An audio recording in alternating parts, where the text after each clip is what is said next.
o Kumase abonte so busia for when ya foforo pinu a ene akekese ne ne se kase ba bia wo bia no anopa ye ba ne dia ba besomo medi ede na ya abo amali bia boga busia ye breda fin sam ne yonkumo ankasa emfama mo ono abo Samuel Okudjeto Ablakwa eye mrase dwane wo mrase ye fie ma dehye a wo mo north ton abaton pesua so ne enra ene odi eye edom kuma no enim ene nsamtwefo edidi nkomo ne nyina eye sika bia office Ghana Revenue Authority mperinfo kwa kotua ede ama company bia ye friend say West Blue Company Limited ya office encheye na ye krono ye kata sese dwumde kankan ne proya ensese yesoso so no so ofifi mu hwehwemu a one the office sa company no ye mampani akufare no ofase gabi asaro kire da ko ne namfofo bi na akabo mu a wonoma akwako bi sa company na wo mo ebaba fan trekese frakadam ne azakwa bi so agisika twitwiri de be $187 million de every Ghana Revenue Authority mpenifo ho into de woka ama mansan nyina ate se de ekoso no wo mo edom kuma na ndisi fo ne ho no mbekoso adi akire afifim ahwehwemu a ama mansan ehunu ekoso ewo abanwe mu honorable Samuel Okudjeto Ablakwa epese yete ne response ne reaction ebanisena all issue legal opinions in support of Gabi 3 legal opinions legal opinion now all issue on one kasa admit say on the side of GRA, on the side of Ministry of Finance, they haven't sent their written arguments, and yet he is in a hurry to issue legal opinions, not 1, not 2, 3. What is going on? Why not Oye really in charge of this country? Sebi Ghana for did we elect Gabi indirectly through President Akufo-Addo, through the back door? Yentiasia. Ente ye pese Ghana for nyina eti asese and the assembly ye the two finance committee enim leadership of finance committee or more assure yen say during the break on be free GRA4 and all the other parties to understand what is going on and to help the Ghanaian people to stop this payment. Ye pese ye serving notice say ye call break no and my GRA4 engine say ebia Ghana for entire mechi omuni obia into they are going to succumb under pressure there be ye pese omunyina almost stand firm na sikawe ma omuntia omonkasa omunim the consequences if they make this payment what will happen in the case of a future government taking over and as they say alarm has blown everybody should back off and we will be watching no crese and that rise cop break nanso we are not going to break on this matter ye nim ego your name was so yeni edi ekire Abza for ningina si wa honorable Samuel Okudjeto Ablakwa ne yete ne nka no yem rasebe dwene a o mrasebe dwefie ma dehia wo mo north ton abato empesua so no chese wo manim gu krata ne so afi kra de wo se yanim gu ase chese wo kazisi ne ningina twi no a wo ka na dire de ma no na asem no edika and a matches so many abresa no mo fi se kwani Ghana Revenue Authority mpenim fofa so ebe betutu sika bi dia ma company bi no mo fi se entaso mu eno nti no mo yes ansempwefo enhie mu no abza for ye ntoaso yeguso ade mo mrase gefie mu ho no a na mrase gefie mu ho no a ye wo no mrase geni wo mrase gefie ma de hia e wa achim da baton peso so no bo Alexander Akwasi Akwa eno koku krasemba ye wo mrase gefie mu no mo se ifri am pontembre so a Newmont Ghana Limited for 2 sika ko ewa achim dane ne mpotem no kapreba tokuru dem omo entue bi emfama nananom ene ade hye ewa achim dane ne mpotem ema sa da no okofa asebi bae no na anibra bapa wo se nam so ema eje guni chem ewa achim da bonten so a wode sankomo wi aba be piem na se ge fiem no enya asem ke 20 ko ba sa no na ewo so omo sama osoafo a o hye ya mamre ahensie ahon sensem so no ba na se ge fiem no mo na ode enchiremu ba enra ena honorable Stephen Asamoah Boateng a na sadmane se asabi yo yesoafo a ohwe ya mamre ne amane ya hensam ahon sensem so komra se gefiem ekokoche se nyame yenim ni ene Newmont Ghana Limited mpenifo etuetu sika kakra ne kwatibro ne friend se royalties ne bi amana ba bedi wo no nsam na ne number 6 million Ghana cedis ya wontimi enkyere dodo pa omo edi amana nanom ene dodo a aka abayhone nso obetimi aka sini people say sika ne de Newmont Ghana Limited for honorable Stephen Asamoah Boateng. The administrator of school lands to invest the Achim Kotoku Traditional Council share of royalties until further notice. Mr. Speaker, the principal investment made by the Newmont and put in the account is about 5 million Ghana cedi, and this represents amount of money invested as advised by the Attorney General. The accrued interest on this sum represents, which is about 1,226,411 cedis, 13 pesos, represents interest accrued and from the investment of the principal amount, which I mentioned earlier, which is 5 million. So the accrued amount total is 6,226,411 cedis, 13 pesos, representing the sum of the principal and the interest earned. Mr. Speaker, there is a ledger balance which is not included in this as at 21st July 2023. Observe way aye oswafo a wona hwe ya mamre ne ya mane ne ya hensam nsensam yewura Stephen Asamoah Boateng ya dodo na asarma ne se asabi na yete ne nka no na eno ache na mrase bedwani a owo mrase bedwafie ma de hye wo achimda abaton pesua so Honorable Alexander Kwesi Akwasoso kwakwe ne se oswafo na ba be ka ne de na sunyamie ne mu ne ansene ne tirimukra yewura Asamoah Boateng eba mmase bedwemu na matro question yi beye busum be mienu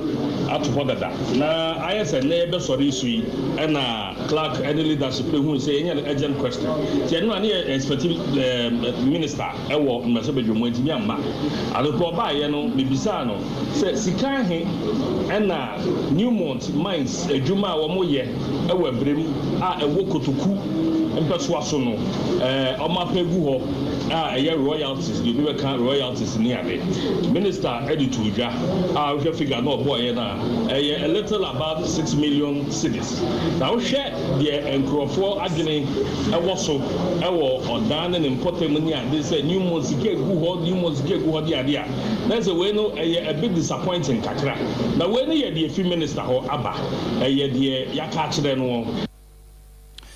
Observe Yamraswe Jenny or Wamraswe Fima this year watch him da abato Empesus Honorable Alexander Akwesi Akwa and yetin in Kenina yes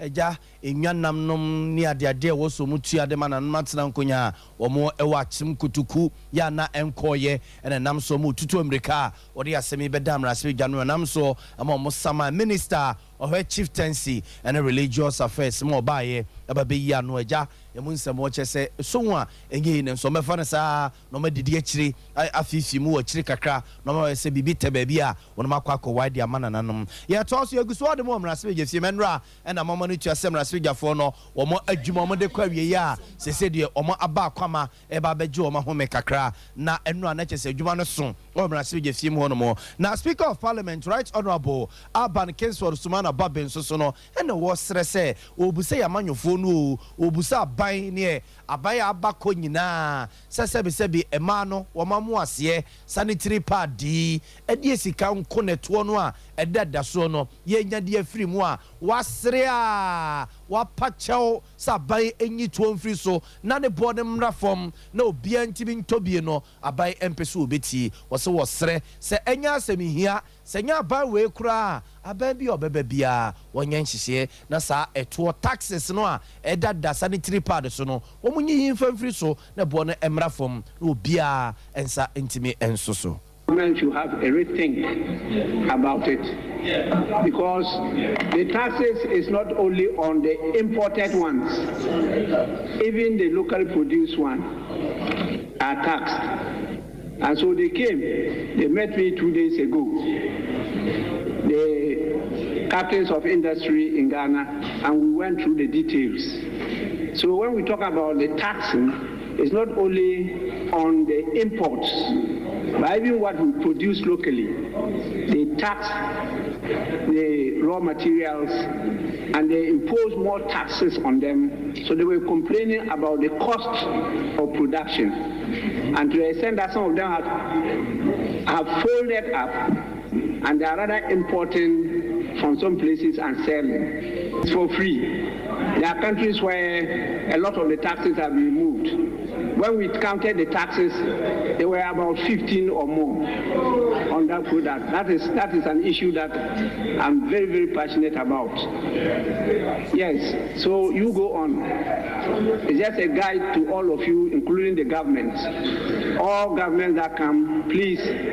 how much do we make from this taxation? How much? How much? We can do without it. There are other ways of taxing. We like taxing the poor. We are not taxing the rich. We have to think through this together. That issue, I'm not shaking at all. We have to work on it.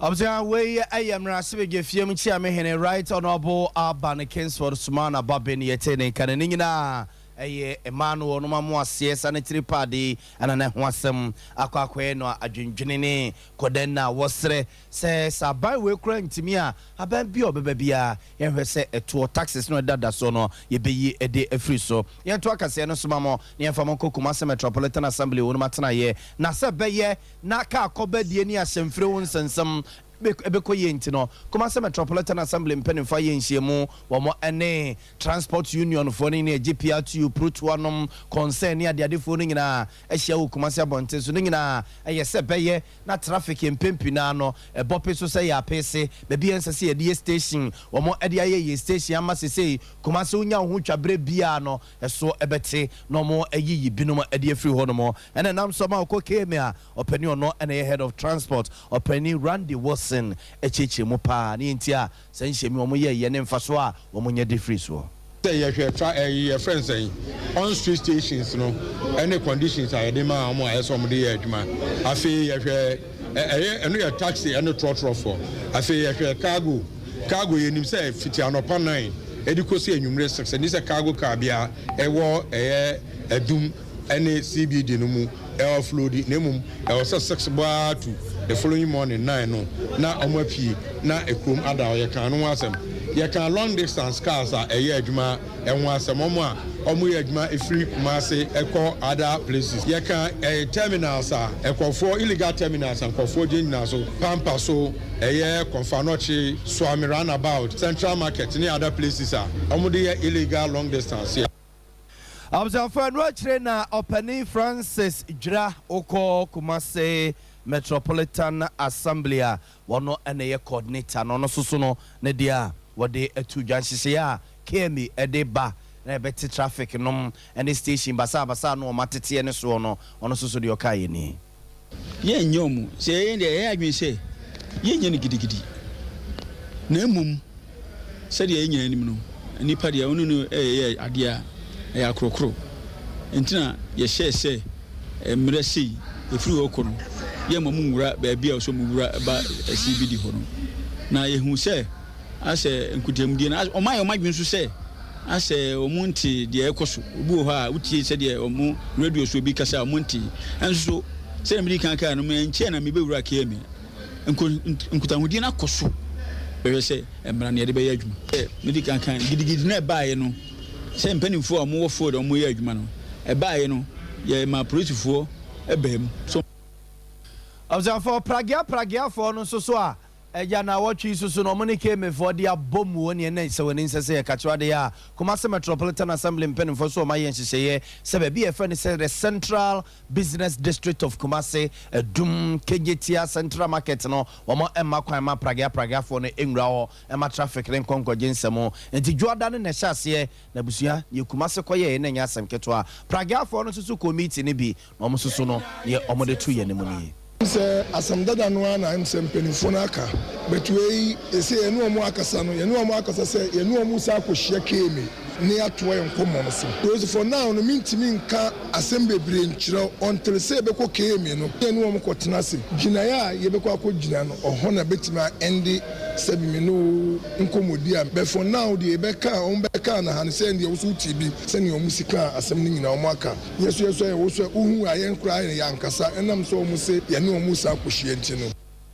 we ayam pragia for no ha ani ati wo no nka nyina ɛyɛ sɛ bɛyɛ na ka akɔbɛdie ahyɛmfiri ho nsensɛm ɛbɛkɔ traffic bebrebe no ɛso bɛte Kumasi abɔnten so nenam so ɛma ka mpanimfoɔ kɔyɛ ɛsa nhyia mu yi yɛtoa so na no ada ɛna ɔsoafo a ɔhwɛ ɔma yi yɛfi sɛ mba ma ho nsensɛm so yɛwura interior minister ɛde bɛto dwa sɛ abɛmua bi a ɔwu aposifoɔ nsɛm ɛwɔ Asoase abɔnten so no ɛnyɛ sɛ bi aposifoɔ ne birim no ɔsi bam no ne mmom aberanteɛ no a ɛna ɔde ne ti kɔbɔɔ ɛyɛ wɔɔlo mu a mogya ɛbɛgyina ne tirim ne sane kɔgu na yɛase a ɛnam so ɛma ne firi mu saa nsɛm interior minister kɔmrasɛ bɛgye fiem na ɔde kɔkɔto dwa nkyerɛmu a wɔde baeɛ no ɛnam so ɛma busua no ɛkyɛ so ɔmo so mu a ɛnyɛ ye ɔmo nte aseɛ kuro ɔmo fii sɛ nsɛm a interior minister no ɛkɛka no deɛ sɛbesɛbe ɔbu ɔmo animtia kyɛ sɛ wamfo buo ne yɛne die ama busua no ɛnam so ɛma ɛmaburo ne mmeranteɛ a ɛwɔ Asoase abatɔ mpɛsua so ɛkyɛ sɛ asɛm yi so ɔsɛ ɔmo twe a ɛde kɔhyerɛ agye a wɔn bɛtwe ɛde akɔ concerned youth of Asoase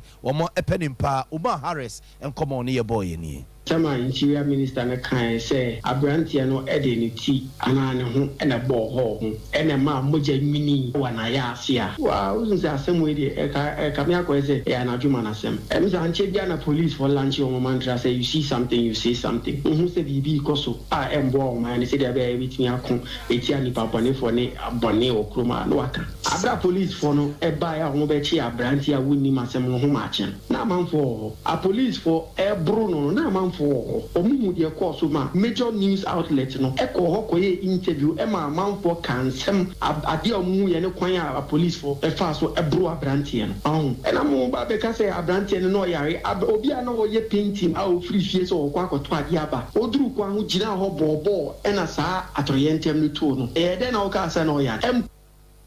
the way I concern youth of Asoase one more pen in power Umar Harris in Yatin and Kano. Yatwas near the Marco for no Southwest Abaton Pesia so. I don't for ya Domoa, a Jada Ebe, and your money and Yanamun Kumano, one more Equa BC exams no Asie. Now Omoko Shassia no, and Raswig and your woman Raswig Fima this year, a Waha for no Southwest Abaton Pesia so. Honorable Johnson Kwakudu, Sabena Kodano Binya, our Kikasrum Kubidia Quacotrons or Winnington, and your mathematics. Seti Trinitia, a Fenesema Seti, and Pim, and